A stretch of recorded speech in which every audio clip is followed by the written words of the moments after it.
suis Aline, coach business chez The Bee Boost. Après des années de freelance en tant que retoucheuse photo, je suis devenue coach business et j'aide désormais les entrepreneurs à booster leur entreprise. Si vous êtes à la recherche de stratégies, d'astuces, de retours d'expérience, de partage et d'une bonne dose de bonne humeur, vous êtes au bon endroit. Dans ce podcast, seul ou avec mes invités, je vous partage tout pour vous inspirer au quotidien, vous aider à atteindre tous vos objectifs et faire en sorte que vous puissiez développer le business de vos rêves. Alors, installez-vous confortablement et c'est parti pour l'épisode du jour. Hello à tous et bienvenue dans l'épisode 146 du podcast Je peux pas, j'ai business. Est-ce que j'ose dire, comme toujours, je suis trop contente de vous retrouver. Surtout qu'aujourd'hui, on va aborder un sujet technique, puisqu'on va parler de publicité Facebook et plus particulièrement de comment continuer à faire de la pub Facebook de manière performante malgré toutes les énormes mises à jour qui ont eu lieu en 2021 et je pense tout particulièrement à iOS 14 et à la suppression progressive des cookies sur les navigateurs tels que Google Chrome, Safari, Firefox, etc. Sachant que autant ce sont des mises à jour qui sont en faveur des utilisateurs, donc nous, puisque ça nous garantit plus d'intimité et plus d'anonymat dans notre navigation, mais en tant qu'annonceur, en tant qu'entrepreneur qui utilisons potentiellement les Facebook Ads, ça peut nous poser énormément de problèmes. Du coup, c'était important pour moi de vous proposer cet épisode dans lequel on creuse un petit peu le sujet. Attention, c'est un petit peu technique et on vous propose des pistes de solutions. Si vous écoutez cet épisode et que vous n'êtes absolument pas familier avec la pub Facebook, avec les termes, etc., je vous préviens d'avance, c'est un épisode qui est un petit peu, encore une fois, technique, dans lequel on ne va pas forcément reprendre le temps de définir et d'expliquer le moindre terme. C'est pourquoi, si vous êtes plutôt débutant ou novice en tout ce qui concerne Facebook Ads, je vous recommande d'écouter d'abord l'épisode 83 du podcast, Booster sa visibilité grâce aux Facebook Ads, où j'ai changé avec Danilo Duchesne et où là vraiment on a fait un épisode hyper accessible à tous et ensuite de revenir à cet épisode pour approfondir les termes. Et si vous êtes déjà familier avec les Facebook Ads, que vous maîtrisez ou même que c'est votre métier, dans ce cas-là, l'épisode est fait pour vous. Voilà, du coup, je vous mets le lien de l'épisode 83 en description de cet épisode pour ceux qui se le souhaiteraient. Et pour les autres, je vous souhaite une bonne écoute. Hello Maria, comment vas-tu ? Salut, très bien. Et toi ?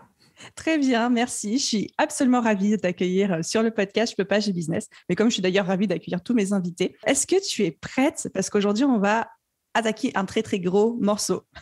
Oui, je suis prête et je voulais te remercier aussi de m'avoir invitée. Ça me fait super plaisir.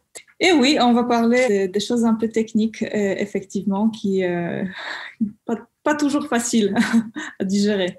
Mais sujet hyper important. Avant qu'on mette les mains dans le cambouis, je vais quand même faire ta petite présentation. Parce que j'ai pris l'habitude de présenter moi-même mes invités. Ça me permet de vous passer la pommade. Pour vous, c'est l'occasion de vous faire flatter.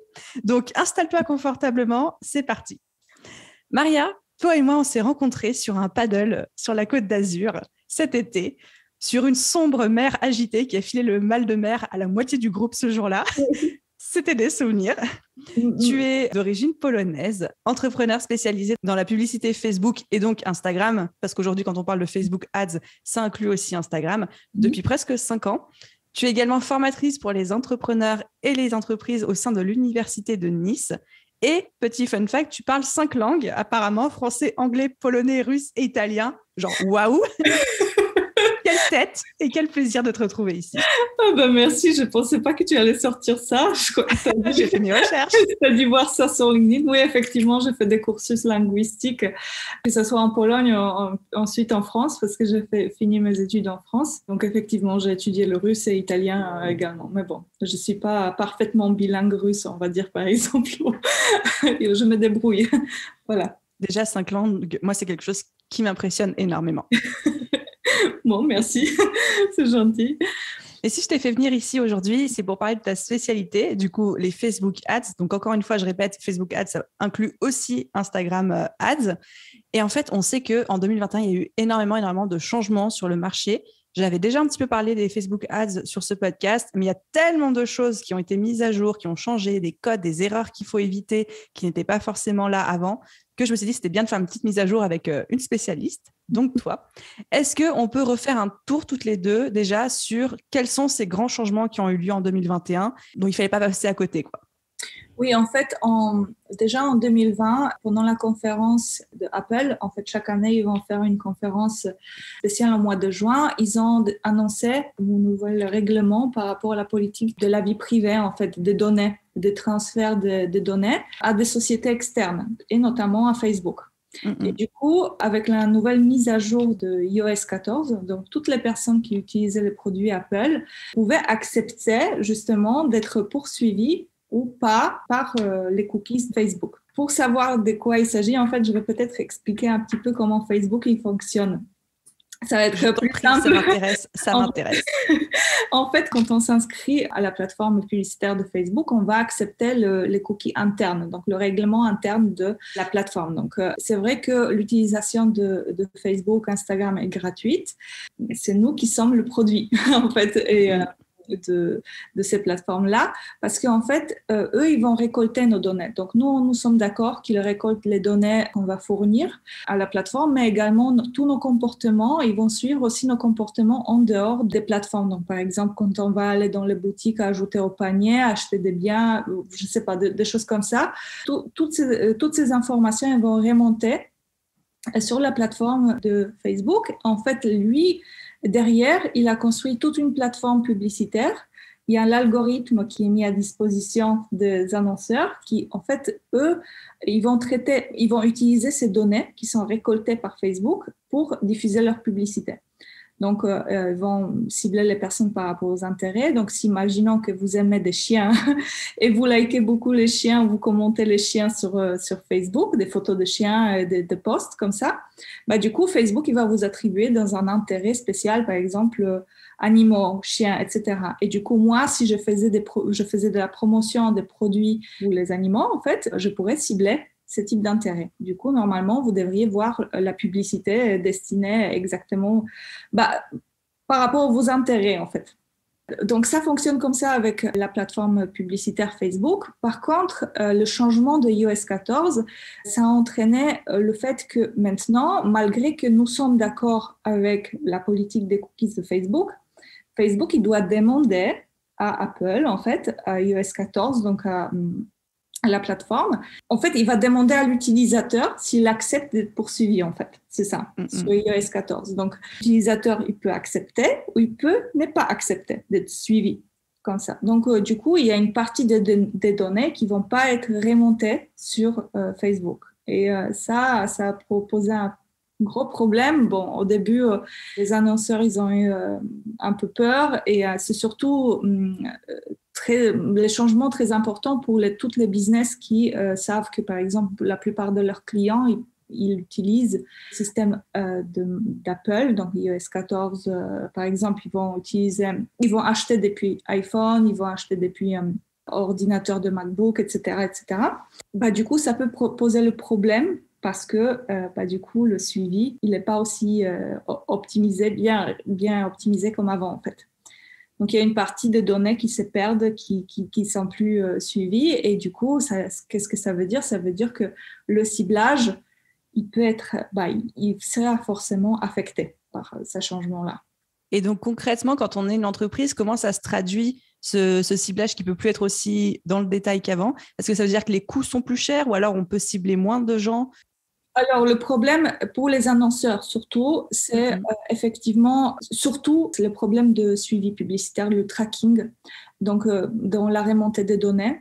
Donc, par exemple, concrètement, je vais vendre des produits via la plateforme Facebook et je veux voir, par exemple, dans ma boutique qu'il y a 3 ou 4 ventes. Par contre, sur Facebook, je ne veux voir rien parce que l'information, elle n'est pas passée. Il y a le suivi, il n'est pas... Donc, et du coup, on ne peut pas savoir si ça vient de Facebook ou est-ce que ça vient de Google. Surtout, ça peut poser un problème quand on a plusieurs plateformes publicitaires qui fonctionnent en même temps, Google Ads, Facebook, etc. Donc ça, c'est un énorme problème, surtout pour les annonceurs comme moi, parce que derrière, parfois, c'est difficile de justifier quelle est la plateforme la plus efficace pour nous, parce qu'on ne voit pas forcément les données qui s'affichent. Deuxième problème, c'est effectivement la constitution du ciblage, en fait. Donc, c'est vrai que s'il y a une partie des personnes qui vont désactiver les suivis, déjà, pour nous, pour les personnes qui ne veulent pas être suivies, ils vont voir les publicités qui ne vont être pas ciblées du tout. Donc, ils vont voir peut-être les choses complètement à côté de la plaque qui ne les intéressent pas. Mais pour les annonceurs, en fait, c'est que les ciblages vont peut-être être moins précis. Surtout dans le reciblage, parce qu'il faut savoir que Facebook, il est très fort dans le reciblage. Les publicités de reciblage, ce sont des publicités les plus performantes. Pour rappel, ce sont des petites publicités de suivi si on regarde un produit dans la boutique en ligne. Et ces produits, on le retrouve, il nous suit ensuite sur Instagram, sur Facebook, etc. Ça, c'est du reciblage. Du coup, pour les annonceurs, ce sera beaucoup plus difficile de recibler les personnes parce que on perd une partie des données et on peut pas retrouver ces personnes-là. Ce qui veut dire que normalement, il peut y avoir des performances publicitaires qui vont baisser. Si les ciblages ils sont pas aussi bien ou pas aussi bien optimisés, normalement, oui, effectivement, le coût ils peuvent augmenter, les résultats ils peuvent tomber, etc. Donc, effectivement, ça peut poser un problème. Et comme je disais, surtout pour les entreprises qui travaillaient beaucoup avec, qui avaient beaucoup de chiffres d'affaires qui venaient sur de produits Apple, en fait. Leur public cible, c'est des personnes qui utilisent des produits Apple. Donc, si par exemple, moi, j'ai eu un cas comme ça avec un client à moi dans le e-commerce, 50% de personnes qui venaient sur son site Internet, d'ailleurs, on pouvait le voir dans le Analytics, provenaient de systèmes de Safari, de l'iPhone, etc. Donc, pour lui, ça pouvait poser un problème parce que, du coup, les publicités de reciblage, elles n'ont pas fonctionné cette année. Elles ont fonctionné l'année dernière. Et on devait trouver de nouveaux leviers de trouver de nouvelles audiences, nouvelles stratégies, etc. Donc, c'était un peu problématique. Du coup, justement, c'était la transition parfaite en disant, OK, donc là, maintenant, on comprend qu'on a beaucoup plus de difficultés à traquer les gens qui sont sur un environnement Mac et qui ont désactivé en fait le tracking de cookies de manière volontaire, que ça peut faire baisser les coûts, que ça peut affecter les performances des publicités, que ça peut faire des micmacs au niveau des données qui remontent qui ne sont pas toujours cohérentes. Donc, on voit le bordel d'ici là. Alors, avec ça en tête, est-ce qu'en 2022, est-ce que Facebook Ads, Instagram Ads, etc., ça reste une bonne stratégie pour un business, pour les entrepreneurs, ou est-ce qu'il vaut mieux envisager de tester d'autres plateformes comme tu les as mentionnées, les Google Ads, la pub YouTube, TikTok, Snapchat, Pinterest et j'en passe, quoi? En fait, ça va dépendre de notre produit, notre cible, etc. Chaque plateforme, elle a ses spécificités. On ne va pas faire de la publicité de prothèses dentaires sur TikTok, par exemple, tu vois. Et pourquoi pas? Parce qu'en fait, le public cible, c'est peut-être pas exactement ça. Donc, il faut... On n'est pas dans la bonne tranche d'âge. Il faut bien réfléchir évidemment à la spécificité de la plateforme par rapport à notre produit ou nos services qu'on va vendre. Il faut savoir que Facebook, il fonctionne plutôt par intérêt, comme j'expliquais. Donc, on va trouver des personnes qui sont intéressées par entrepreneuriat, par exemple, ou par des animaux ou les chats. Et on va leur proposer des produits. Donc, on va plus donner envie à quelqu'un d'acheter quelque chose que Google, par exemple, travaille par intention. Ça veut dire que on va taper un mot-clé dans Google. Par exemple, on cherche, je sais pas, on a un problème de plomberie et on va taper plombier Nice, par exemple, ou plombier Cannes. Ça, Google Ads, ils vont être beaucoup plus adaptés pour ce type de service plutôt que Facebook Ads, parce que du coup, on va pas faire publicité. Trouver quelqu'un qui a dans ces moments-là où il voit la publicité Facebook, il a un problème avec sa plomberie, ça va être beaucoup plus compliqué que trouver les personnes qui ont intention de trouver un plombier à un moment donné. Ça, c'est la première chose. Après, moi, je pense que c'est toujours intéressant de faire des publicités Facebook, surtout dans le haut du tunnel. Je vais m'expliquer... pour les personnes qui ne connaissent peut-être pas l'idée de tunnel de vente, c'est qu'on a plusieurs étapes de tunnel de vente. Et en fonction de ce qu'on va vendre et de prix que coûtent nos services ou nos produits, plus on va vendre des produits ou des services chers, plus le tunnel de vente il va être long en fait. Et du coup, on a beaucoup plus de travail à faire en amont pour nous rendre visibles, pour que les gens ils aient confiance en nous, etc., etc. Donc, ce sont toutes les actions en haut du tunnel qu'on va faire. Par exemple, diffuser les articles, diffuser une vidéo de présentation, par exemple, de nos produits, faire un webinaire, faire des lives, etc., où les gens ils peuvent nous connaître, ils peuvent rentrer, je sais pas, avoir confiance en nous. C'est dire, OK, bah ça, c'est un expert. J'ai envie de prendre un rendez-vous avec lui ou j'ai envie de travailler avec lui ou avec elle. Bah, du coup, là, effectivement, la publicité Facebook, elle va se prêter très bien parce que, en fait, on peut vraiment cibler les personnes en fonction de leur intérêt. Donc, par exemple, c'est des personnes qui sont intéressées par l'entrepreneuriat, développement personnel, thérapie, des choses comme ça, très souvent.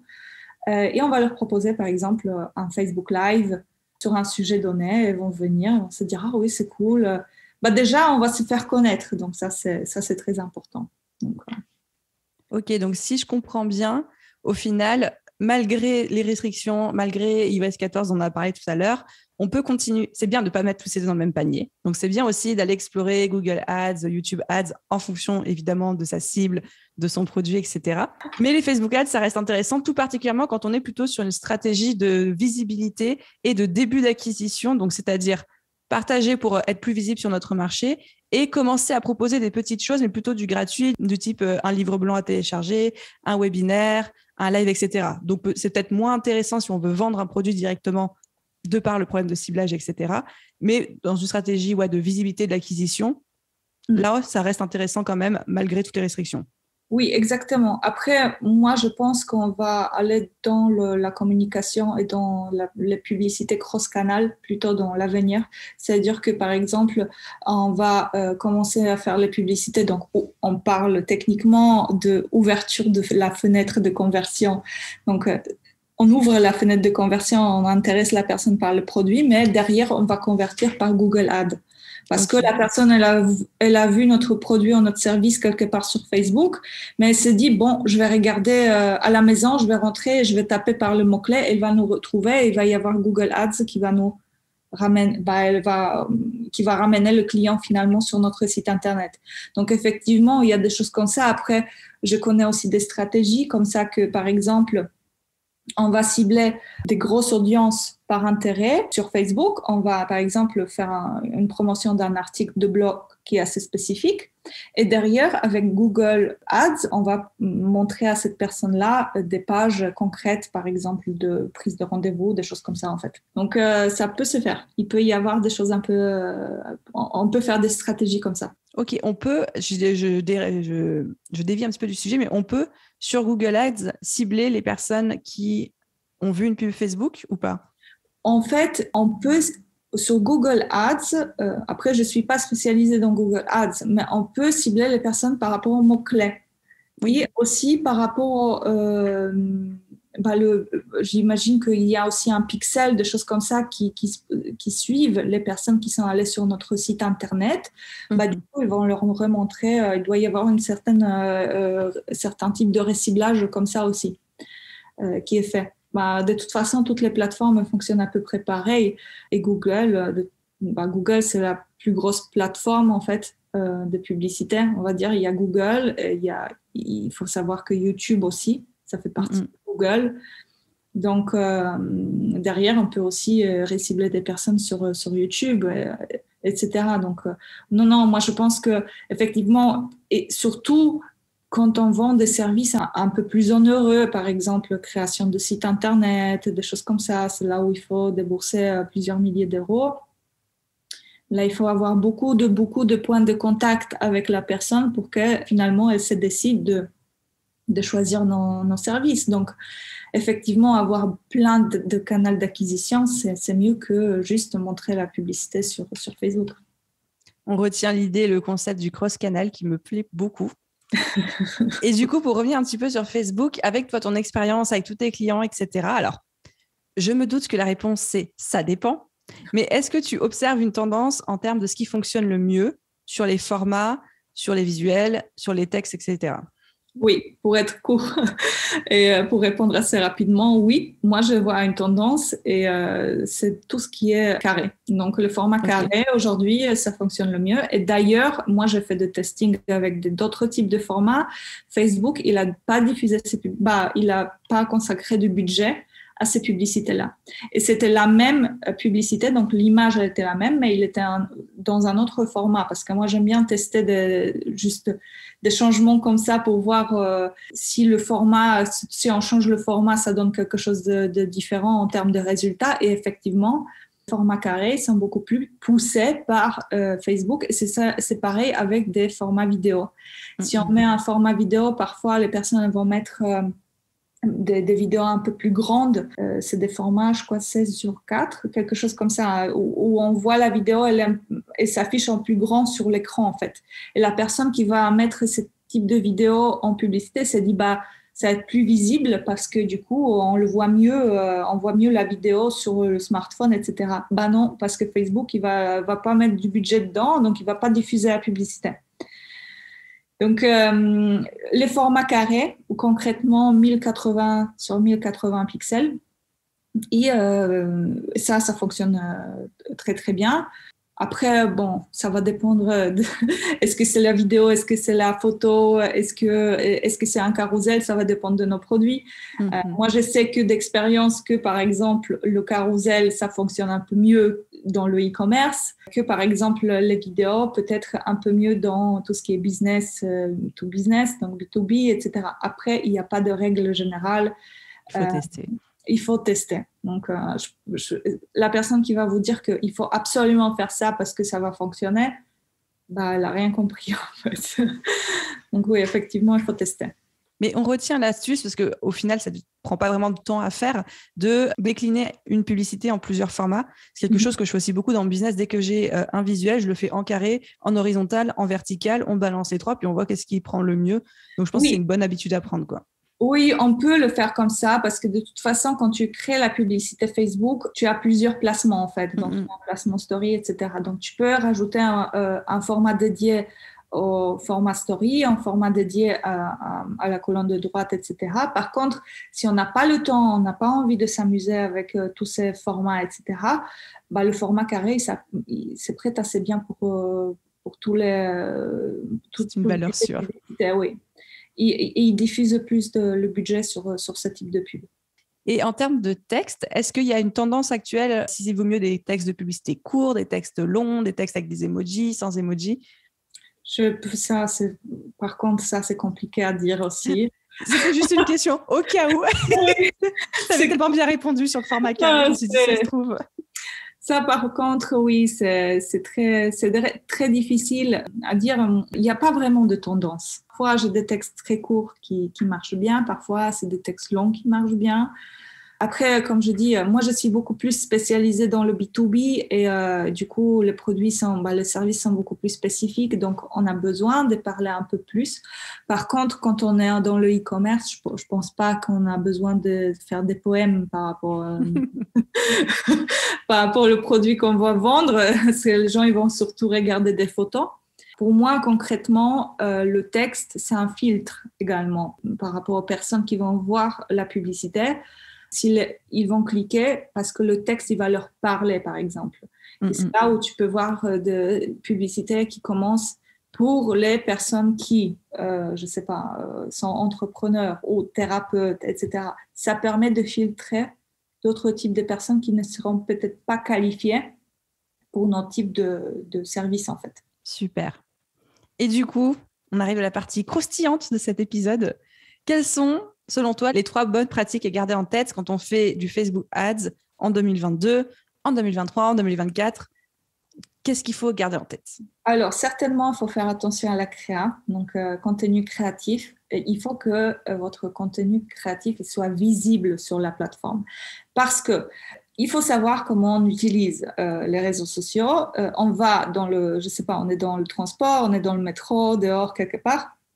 On scrolle, on est, on attend dans la queue quelque part, on va scroller et on fait ça automatiquement en fait. On ne va pas y aller analyser les choses sur Facebook, on y va juste pour passer le temps comme ça. Et du coup, automatiquement, ce qu'on va voir, c'est des choses qui vont se distinguer en termes des couleurs. Donc, toujours mettre des éléments de couleur, des éléments un peu flashy, etc., des boutons colorés ou je sais pas, des éléments, même si sur la photo, il y a juste, je vais choisir une photo de moi, je vais mettre peut-être un pull rouge parce que ça se verrait un peu plus sur la plateforme, sur le fil d'actualité.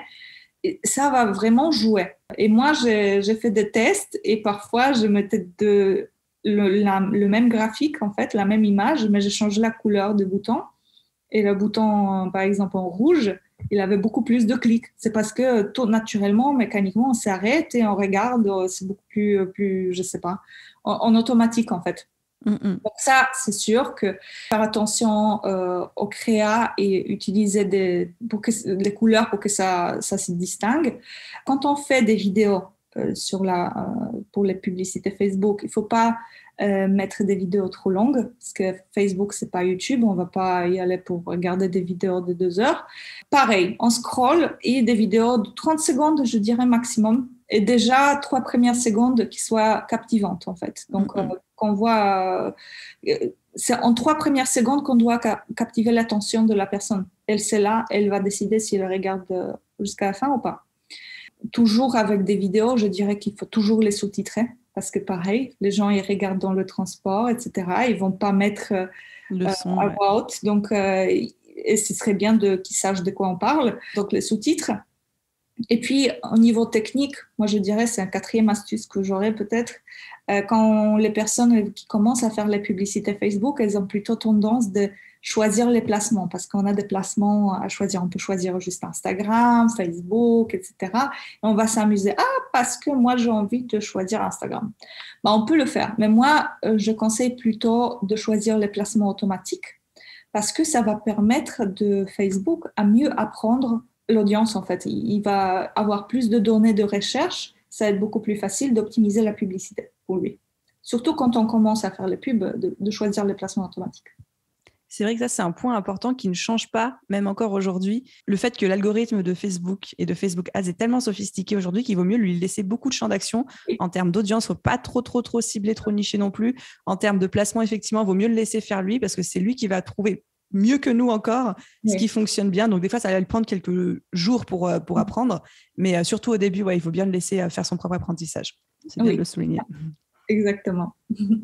Et du coup, je replace aussi la bonne pratique dont tu nous as parlé tout à l'heure, qui est le cross-canal aussi, de ne pas hésiter à passer sur plusieurs plateformes, à condition, encore une fois, que ça fasse sens avec notre produit, notre audience. Oui, bien sûr, bien sûr. De toute façon, je pense qu'on va se diriger vers cette tendance-là dans les années à venir.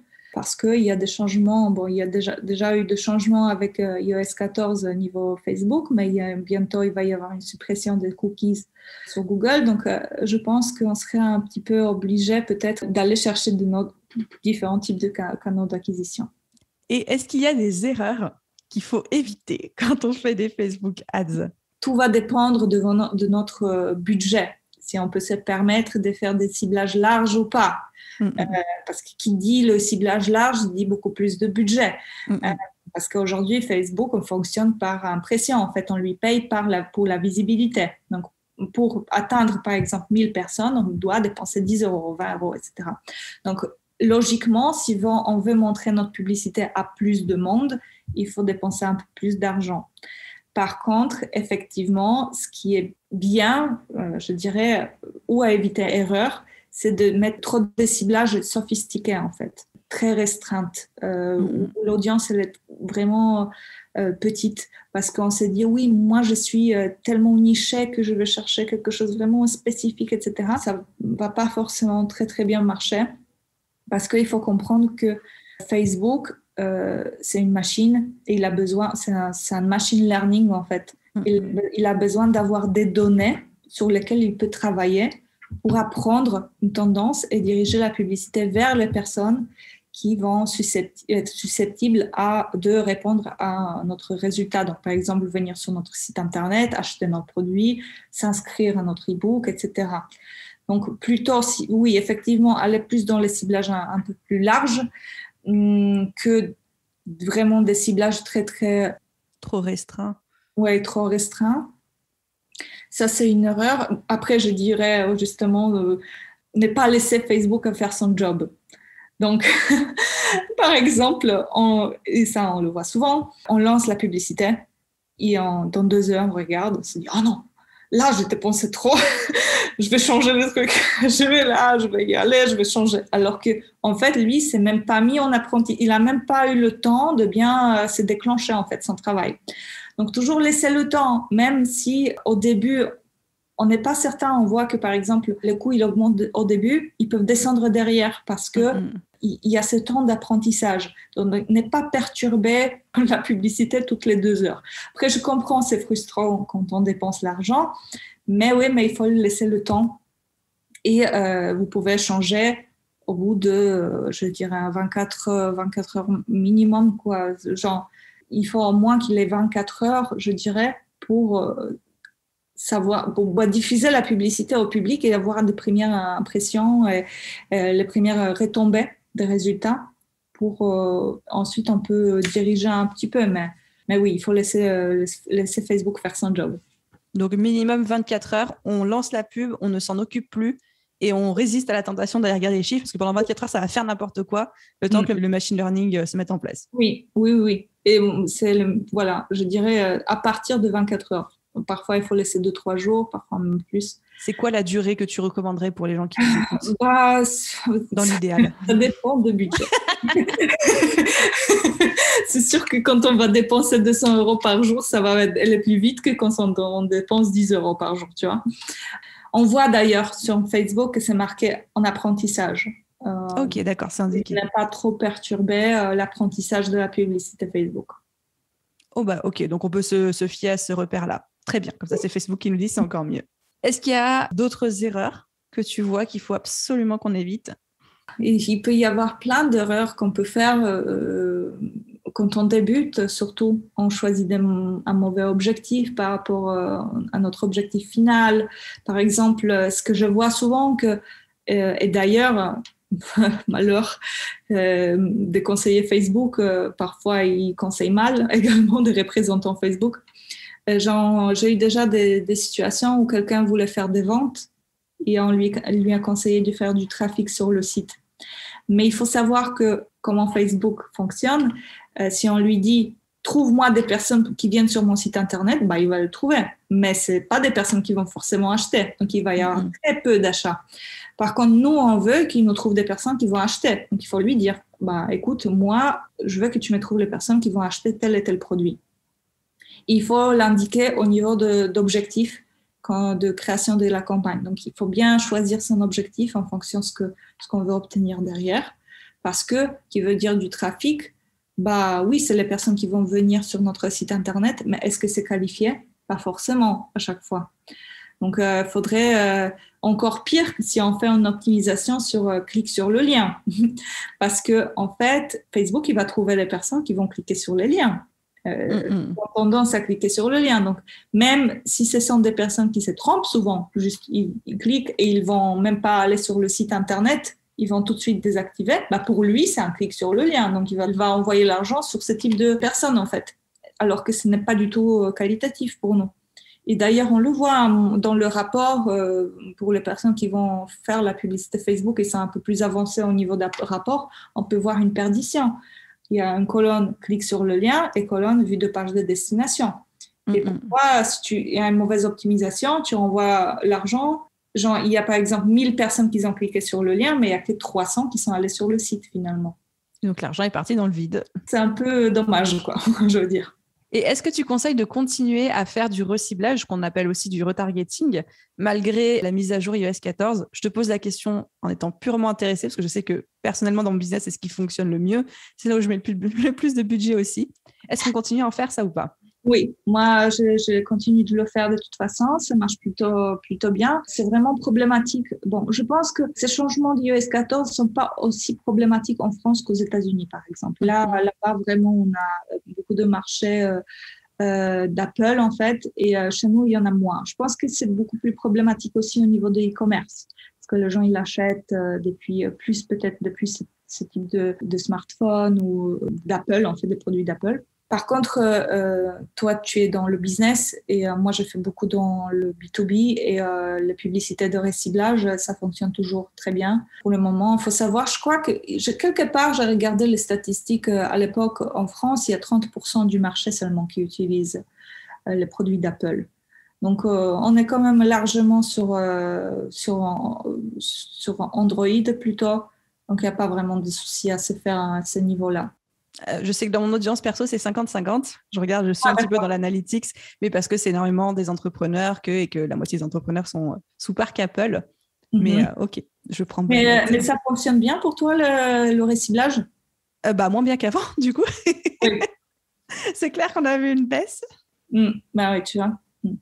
Moi, je dirais que tant que tu es rentable sur ça, tu continues. Si tu n'as plus de rentabilité, effectivement, là, il faut chercher d'autres types de stratégies, bien évidemment. Ça, c'est logique, je veux dire. Si il y a un canal qui n'est pas rentable pour toi, tu vas chercher autre chose ou tu vas changer de stratégie. Ou tu vas essayer de l'adapter. Mais pour le moment, le reciblage fonctionne encore. Super, merci de ta confirmation. Et du coup, on approche de la fin de notre épisode et j'ai envie de te présenter un petit peu avec tes offres, tout simplement pour la seule et bonne raison que j'ai énormément de personnes dans mon audience qui me demandent « Aline, est-ce que tu connais un prestataire en Facebook Ads, etc. » Alors, j'en connais quelques-uns, mais pour une fois qu'on a une femme, genre girl power, autant que je te fasse un petit peu ta pub. Il y a aujourd'hui 3 manières de travailler avec toi.